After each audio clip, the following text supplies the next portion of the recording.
Buenos días, doctor Solís. Bienvenido nuevamente. Bienvenido, muchísimas ¿Qué gracias. tal? ¿Cómo le va? Bueno, vamos a continuar con la etapa técnica del concurso número 231. Vamos a presentar nuevamente y agradecerle nuevamente al jurado integrante de este concurso, al doctor Gustavo Arocena y al doctor Leandro Seisdedos. Bien, doctor Solís, usted sabe, tiene 15 minutos para exponer el tema que ha elegido. ¿Sí? Va a tener un reloj en pantalla para poder ir ordenando su exposición. Y luego de ello, los doctores del jurado le van a hacer las consultas que estimen pertinentes. ¿Está bien? Sí, muy bien, Perfecto. Ahí lo dejo con ellos y suerte, doctor. muchísimas gracias. Doctor, buenos días. Solo buenos una días. aclaración le queremos hacer que le Sí. hicimos también a su colega, el doctor Ferreira. Por una cuestión de igualdad, hemos decidido hacer las mismas preguntas a los tres postulantes. Básicamente se lo digo Bien. para que guarde reserva con el que sigue, ¿no? No, bien. Simplemente para, bueno, esto, ¿no? Para que no se entienda que las preguntas son desiguales, ¿no?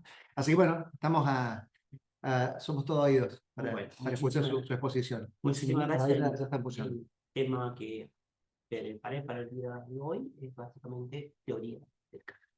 Teoría del caso. ¿Qué es la teoría del caso? La teoría dejó de ser un concepto marginal de la práctica forense o de la academia de abogados penalistas para tener un poquito más de personal.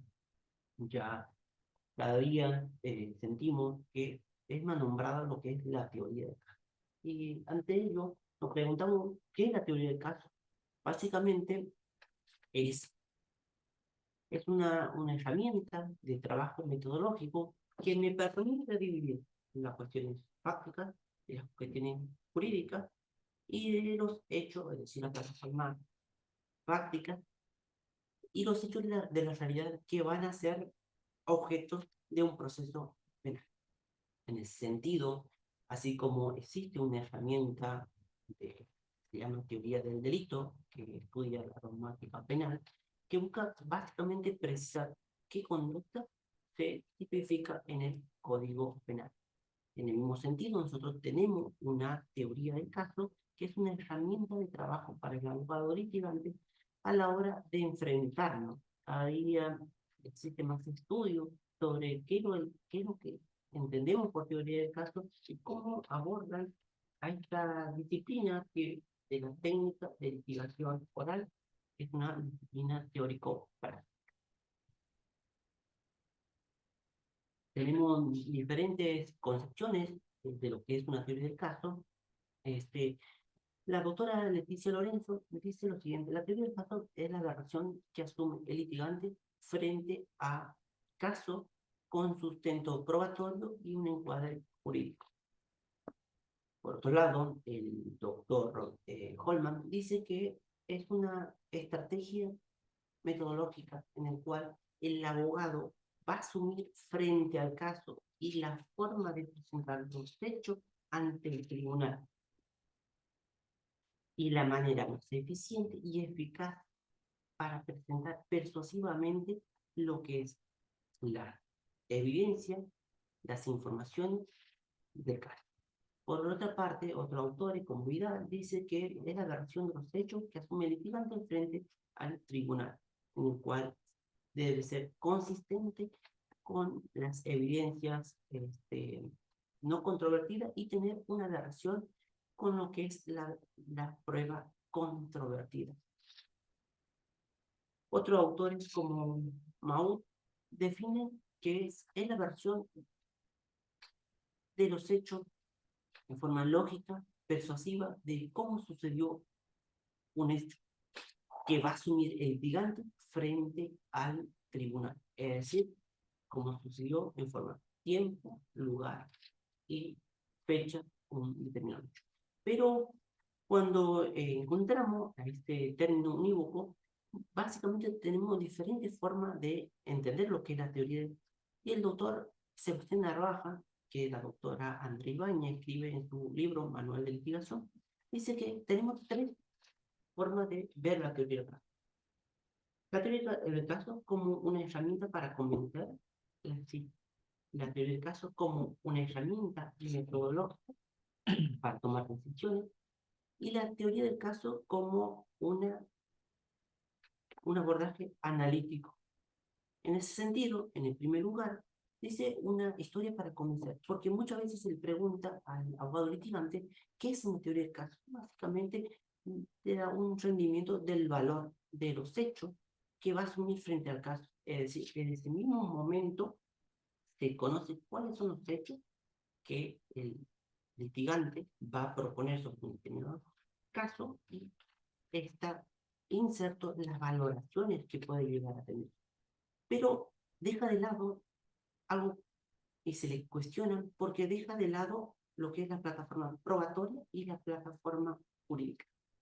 Pero esta versión de una historia para convencer se toma lo que es la doctrina anglosajona en el sentido de decir lo siguiente, señores, la teoría del caso es el arte de presentar persuasivamente ante un tribunal de cómo sucedieron los hechos. Entonces, este arte es cómo lo vamos a enfrentar. Y posteriormente encontramos también que la teoría del caso es una herramienta para tomar decisiones. En ese sentido, la doctora Leticia Lorenzo dice lo siguiente, señores, es muy importante el tema de la teoría del caso, no solo en el tema del juicio oral, en donde cobra la mayor relevancia, pero el abogado tiene que, o el litigante sea, en cualquier parte que nos toque, es importante ver básicamente qué versión vamos a asumir. Entonces, la teoría del caso se construye desde el mismo momento que se toca contacto, ya sea con el imputado, con la familia del imputado o con la víctima. Desde ese mismo instante se tiene que esquematizar. Y eso es lo que es característico, da un carácter, es la mutabilidad de la teoría del caso. Es decir, de crear una teoría convincente, flexible al momento de desarrollar. Pero esto nos va a servir a nosotros para tomar decisiones. Y en este sentido, ella establece lo siguiente. Y dice, señores, ante la teoría del caso tenemos que saber cuáles son las fortalezas y las debilidades del caso. En ese sentido, es una herramienta y clasifican tres situaciones. Una herramienta para tomar decisiones, una herramienta para analizar y una herramienta para evaluar. Cuando establece una herramienta para analizar, actualmente clasifica los hechos, clasifica la plataforma jurídica y la plataforma probatoria. Es una herramienta para analizar si estamos frente a un caso, si es litigable, se puede buscar una salida alternativa, que es necesario algún tipo de investigación, y que no va a llevar y no va a conectar con lo que la teoría del caso nos sirve para tomar una decisión. Es decir, B, plantear, ¿es litigar un caso? Se puede plantear una salida alternativa, es decir, una salida de lo que nosotros conocemos como un principio de oportunidad, ya sea porque el hecho no tiene relevancia social, o porque tiene una pena natural, o porque de alguna manera existe una pena mayor en ese delito que se está investigando, o bien buscar algunas suerte de convenciones, es decir, si el hecho investigado se encuadra en lo que nosotros conocemos como una sujeción de juicio de prueba, o también tomar una decisión si el caso se puede encontrar una salida, por ejemplo, que no merezca mayor investigación, encontrar una salida como nosotros conocemos los juicios abreviados, o bien directamente estamos frente a un caso que es litigable, que es necesario investigar y llevar a juicio. En ese sentido, el norte que nos va a guiar es qué teoría manejamos y que si esa teoría puede de alguna manera ser convincente y persuasiva frente al tribunal.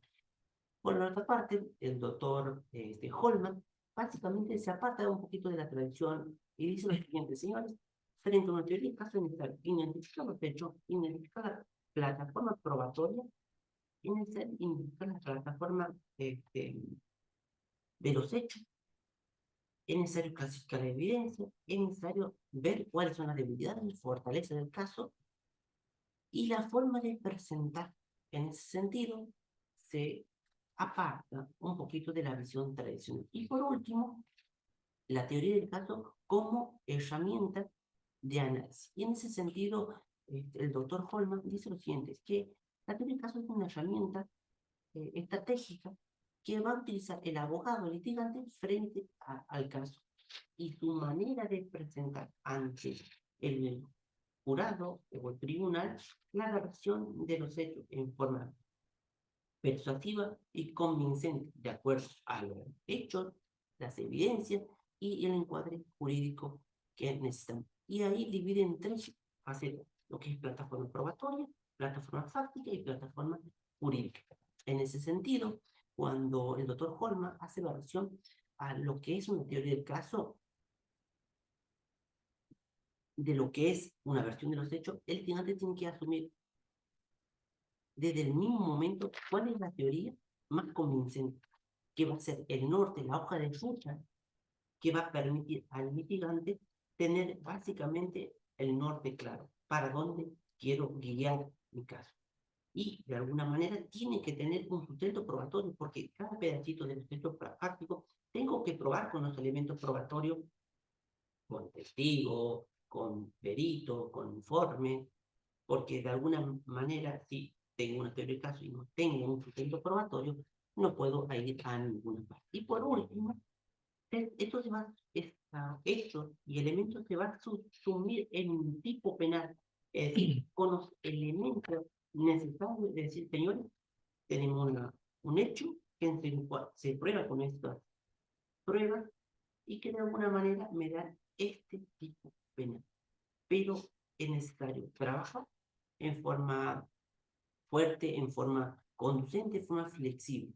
Y en este sentido, hay varias clasificaciones, varias características, mejor dicho, de qué es lo que es una teoría del caso. Básicamente, la teoría del caso debe ser clara. En ese sentido, debe ser una versión corta y sencilla de cómo sucedieron los hechos. Porque si de alguna manera me someto o digo lo siguiente, señor, estamos en un caso complejo, muchas veces puede perder la vista lo que quiero transmitirlo al tribunal y mi teoría de caso puede caer por no tener un sustento. Es por eso que debe ser clara, debe ser sencilla, debe ser flexible, es decir, que me permita manejar dentro de una línea defensiva cuáles son las posibles o posibles quiebres que se pueden dar en un eventual juicio oral y la manera de volverlo encauzar, siempre y cuando tomarlo en forma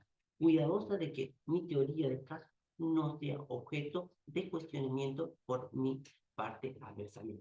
Y esto cómo se logra con un estudio sistemático y preciso de cómo surgieron los hechos y la narración y las pruebas que van a sustentar esos hechos para de alguna manera encuadrar en un tipo.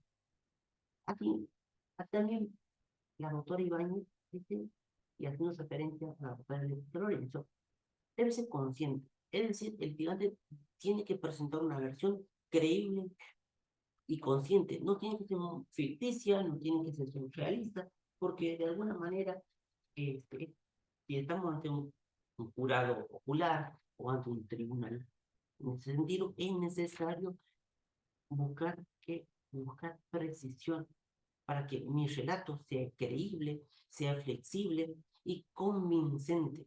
En ese sentido, debo ser, para ser convincente, la teoría del caso no tiene que tener lo siguiente, no tiene que tener contradicciones.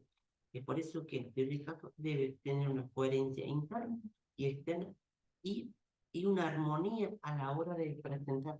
Porque si no tengo esta armonía, puede ser objeto de cuestionamiento y eso me va a servir a mí como defensor saber presentar mi teoría en forma precisa con el fin de contraatacar la versión del Ministerio Público Fiscal que tiene básicamente la acusación correspondiente. Frente a eso tenemos dos alternativas, o bien atacar los elementos que hacen a la teoría jurídica de la Fiscalía, o bien presentar, y esto que propone la teoría básicamente presentar una versión alternativa de cómo sucedieron los hechos. Eso me va a brindar a mí las herramientas necesarias y poder convencer y poder tener éxito en la causa y posiblemente, de alguna manera, esto que se está viendo ahora en la teoría del caso sirve para todos los campos de la ciencia del derecho laboral, familia, civil, porque es una herramienta que nos ayuda mucho en el sentido de poder dividir las tres facetas que componen un caso jurídico. Muchas gracias, doctor. Bien. Solo una inquietud vinculada con esto.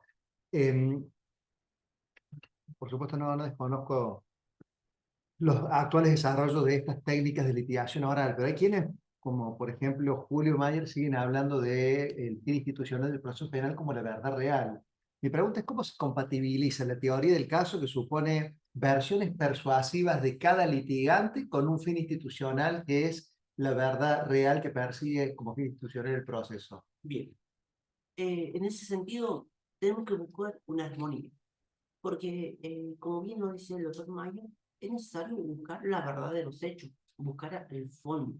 Pero muchas veces, ¿cuál es la teoría que maneja la fiscalía, la teoría que maneja la defensa?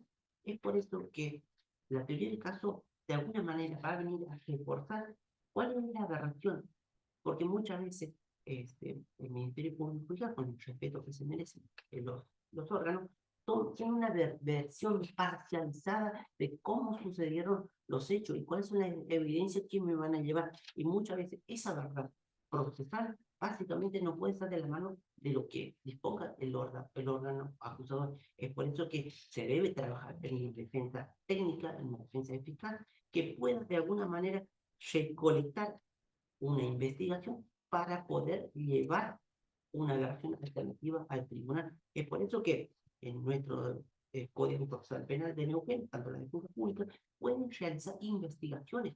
Entonces, tanto el Ministerio Público Fiscal puede buscar la verdad, como la defensa penal puede buscar las investigaciones que considere pertinentes y la forma que lo va a presentar ante un tribunal, que de alguna manera, en consonancia con lo que dice el doctor Mayer, es la búsqueda de la verdad. Gracias, doctor. Gracias. Leandro. Bueno, como te dijo el doctor, las preguntas van a ser las mismas. La primera tiene que ver con que en Chosmalal, donde vos estás concursando, no se ha hecho ningún juicio por jurado, todavía no hubo un juicio por jurado, pero lo cierto es que el cargo para el que se concursa, el que obtenga ese cargo, se ha nombrado en ese cargo como defensor de circunscripción, en el caso de existir un juicio por jurado, que de hecho hay uno que está latente, puede ser que sea este año, debería concurrir como defensor. Entonces la consulta concreta sobre el juicio por jurado es tu opinión, si tenés objeciones, o consideras que está bien legislado, cómo está legislado la mayoría, ¿sí? La mayoría del juicio por jurado en Neuquén, en función de obtener la culpabilidad, cómo está legislado específicamente la mayoría. La consulta es sobre el juicio por jurado en la mayoría en Neuquén, y si conoces jurisprudencia local, nacional, sobre este punto. Bueno, con respecto a los juicios por jurado, es una demanda constitucional que está inserto en la Constitución Nacional, especialmente en el artículo 116, y también está inserto en el Código Procesal Penal de la provincia aquí de Neuquén. En ese sentido, la exigencia de nuestra norma procesal es la mayoría absoluta para que se llegue a un veredicto de culpabilidad. En ese sentido, si no tengo la mayoría absoluta, el veredicto debe ser de no culpabilidad. En ese sentido, es muy importante el tema de que el ciudadano participe en la versión, en la administración de justicia. ¿Y por qué es tan importante? Porque se le da hincapié en el sentido de que puede llegar a participar en la administración de justicia, porque si bien los hechos sucedieron en una realidad, en un momento dado, y son las mismas personas que por sentido común y por libre convención van a recibir las informaciones, en este caso las evidencias, tanto del Ministerio Público Fiscal como órgano acusador, como de la defensa. Y es el tribunal quien debe decidir, es el pueblo quien debe juzgar a una persona, es decir, esta persona es responsable o no responsable, pero hay que tener cuidado al momento de seleccionar el jurado, porque en el momento de la deliberación, en lo que nosotros conocemos como la audiencia de voir dire, la audiencia de voz, en este sentido, es necesario la participación del defensor oficial en la selección. ¿Y por qué digo la participación? Porque de alguna manera tiene que detectar posible parcialidades que se puede llegar a tener el caso. En ese sentido, ¿cómo se puede investigar esto? Indagando de dónde es el ciudadano, qué cargo tiene, qué empleo tiene, cuáles son sus condiciones económicas, sociales, si tuvo alguna vez fue víctima de un delito que se está acusando, y de alguna manera detectar posible parcialidades que se pueden llegar a tomar. Y lo que yo busco frente a un jurado es un jurado imparcial. En ese sentido, la participación del abogado defensor es muy importante en el momento de seleccionar al jurado, en que me plasme de alguna manera en decir, bueno, señores, estamos ante un jurado imparcial. Por otra parte, nosotros que tenemos en la misma Constitución Nacional la participación de los jurados populares en estos tipos de participación ciudadana en la administración de justicia.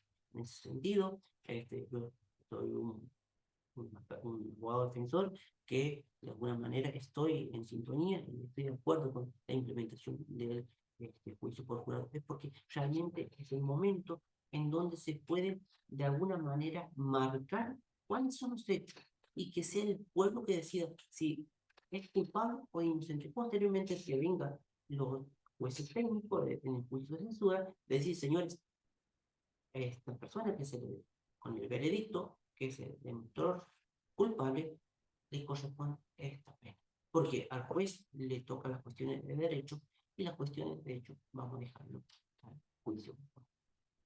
Doctor, yo lo llevo a una cuestión que tiene que ver con imposiciones de pactos y tratados internacionales, inclusive de legislación interna, que tiene que ver con el juzgamiento con perspectiva de género, que de alguna manera también tiene repercusión en la tarea que tiene que hacer, imagino, el abogado, ¿no? En la construcción de la teoría del caso. Cuéntenos un poco cuál es ese fundamento normativo y básicamente cuál es el contenido y el concepto de este juzgamiento y el desarrollo de la función del litigante con arreglo a la perspectiva de género. La perspectiva de género tiene que estar inserta tanto en la acusación correspondiente al Ministerio Público Fiscal como en una defensa con perspectiva de género. La perspectiva de género me va a venir a mostrar la realidad que una mujer puede ser víctima de violencia de género. Pero, ¿cuáles son los estándares probatorios? En este caso, tenemos que indagar básicamente cuáles son los elementos probatorios que me van a mostrar si de alguna manera estoy ante un caso de violencia de género. Para eso, para que de alguna manera se dé una perspectiva de género, tengo que saber qué es género o qué se entiende por violencia de género. En ese sentido, la ley nacional, que viene de la mano con las convenciones internacionales de la Convención Belén do Pará, como la Convención de, de erradicación de toda la violencia contra las mujeres, la Convención de la CEDAW, marca de que la violencia de género básicamente es toda relación basada en una relación desigual de poder, en el sentido de que se le obstruye el normal ejercicio de los derechos a una mujer, sea con acciones, comisiones, que de manera pública o de manera privada cerciore el pleno ejercicio de los derechos. Pero la violencia de género básicamente está dado por cierto estereotipo y sesgo que está inserto en una sociedad. Frente a eso, frente a lo que se conoce como la estructura patriarcal machista, existen ciertos estereotipos que de alguna manera vienen a encarar. Los estereotipos son determinados socialmente y culturalmente creados en la sociedad de que van a aplicar determinadas reglas de conducta o determinados roles a por el solo hecho de ser mujer. Le interrumpo para preguntarle esto. ¿Entiende de esos estereotipos y sesgos de corte o contenido misógino? ¿Esto cómo repercute en la tarea que tiene que hacer el litigante? Si estamos ante un caso de que podríamos caracterizar como de violencia de género que le involucra, ¿eso de qué manera influiría en la tarea del litigante e incluso del propio jugador? Bueno, en ese aspecto es necesario que desde el abogado litigante investigue si de alguna manera esta persona que está siendo víctima de violencia de género se encuadra en lo que nosotros conocemos como violencia de género y si se dan los requisitos y condimentos necesarios para decir, señor, estamos en presencia de un caso de violencia de género. Incluso una cuestión extremista se dijo que el Código Penal, la parte dogmática y la parte especial, están siendo creados por hombres, para ser juzgados por hombres, y son conductas previstas para hombres. Yo no creo en ese extremismo que puede llegar a tener el feminismo, pero sí soy consciente de que es necesario detectar en el momento de la construcción de la teoría del caso si hubo o no violencia de género y si estamos frente a estereotipos o prototipos o sesgos que pueden enmarcar o encauzar en el sentido.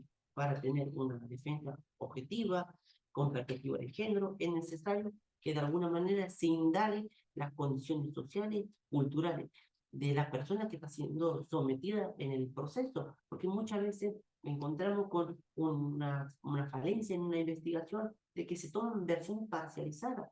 En el caso de la legítima defensa privilegiada, lo que se conoce como en doctrinas como la defensa legítima de la mujer que está siendo, en este caso, sometida con un círculo de violencia constante y que da muerte a la pareja agresora. En ese sentido, los estándares probatorios, los estándares de interpretación vienen a marcar una forma diferente.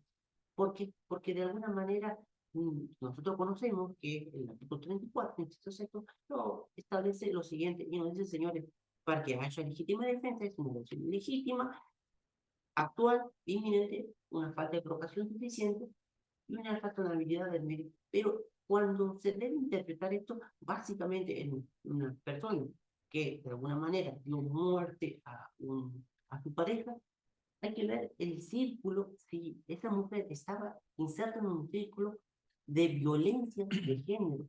Y para romper esa vida o esa situación que le toca día a día, es necesario dar muerte o de alguna manera lesionar a su pareja. Entonces, en ese sentido, es muy importante la investigación con perspectiva de género y de alguna manera que vienen de la mano con los derechos y la garantía de la víctima, en el sentido de que indagar si se dieron las condiciones, que si no las situaciones de vulnerabilidad, se dieron las situaciones de desigualdad de poder, para decir, señores, estamos ante una condición de vulnerabilidad y que se puede considerar cierta corriente a nivel nacional, ya se está aplicando defensa, legítima defensa privilegiada en condiciones de vulnerabilidad. Yo quiero hacer una pregunta Sí, claro. sobre este punto. Me parece importante porque no le preguntamos al participante anterior, pero el doctor Solís lo introdujo.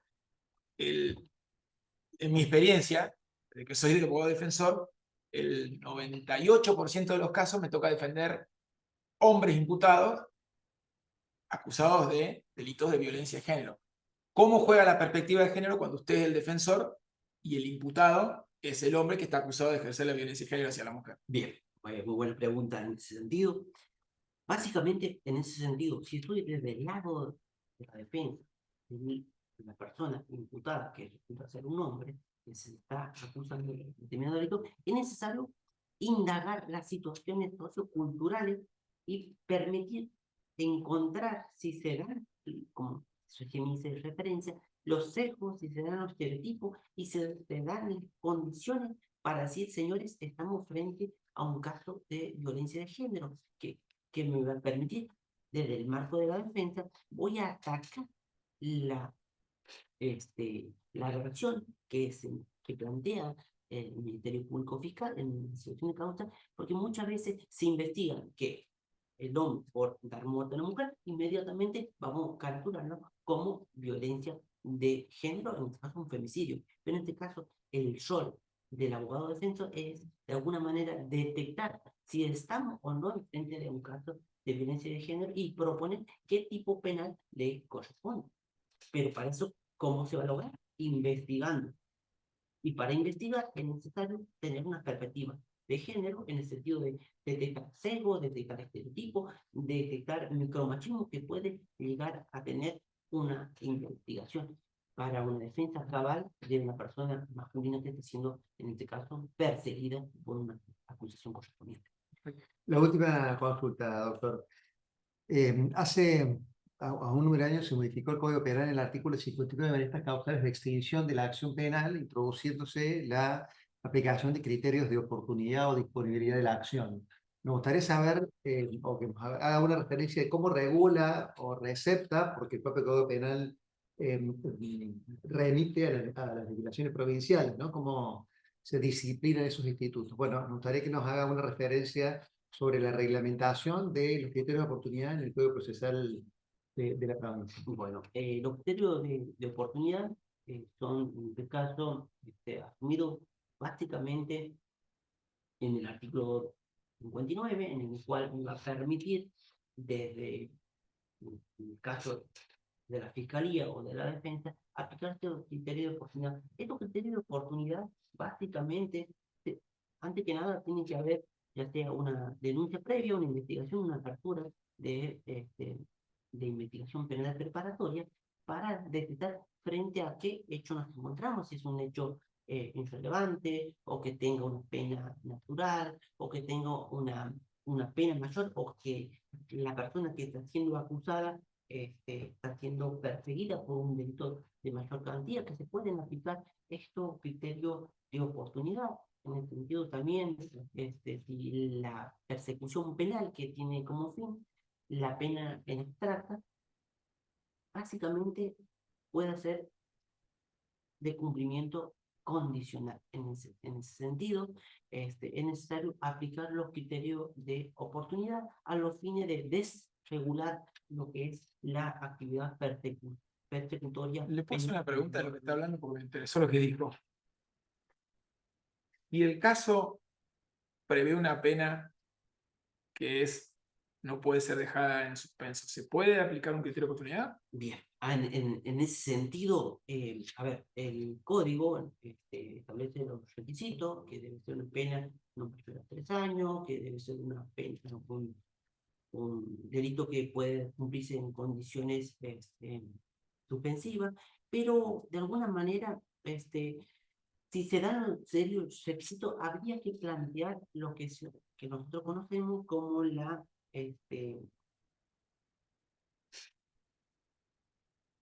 la perforación de los mínimos legales. En ese sentido, si estamos frente a un caso que una persona que es la primera vez que delinquió, que no tiene antecedente y que de alguna manera no es reincidente, se pueden aplicar los criterios, pero esto ya hay que proponerlo al juez de control, que va Ahora a yo tengo someter. inquietud. Sí.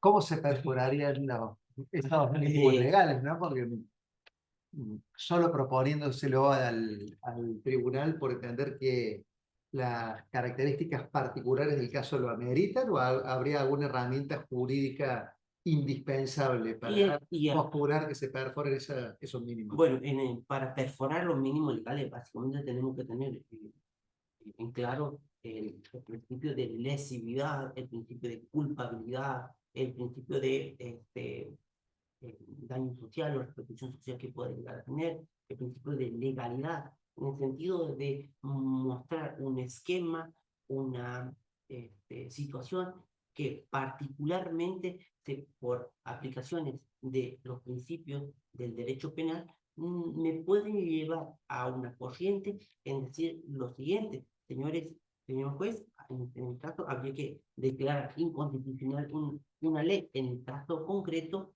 por la aplicación de estos principios. legalidad, de culpabilidad, de lesividad, de proporcionalidad, que en el caso concreto puede llegar desde la bajada al tipo penal, puede acarrear un injusto en la persona que está siendo acusada. Es necesario trabajar en un caso cuando cuando tenemos un juicio de censura, indagar bien qué prueba voy a traer o demostrar y que de alguna manera mis proposiciones fácticas si bien se subsume en un tipo legal, pero resulta que la mínima legal puede de alguna manera dañar los principios de legalidad, de culpabilidad, de proporcionalidad,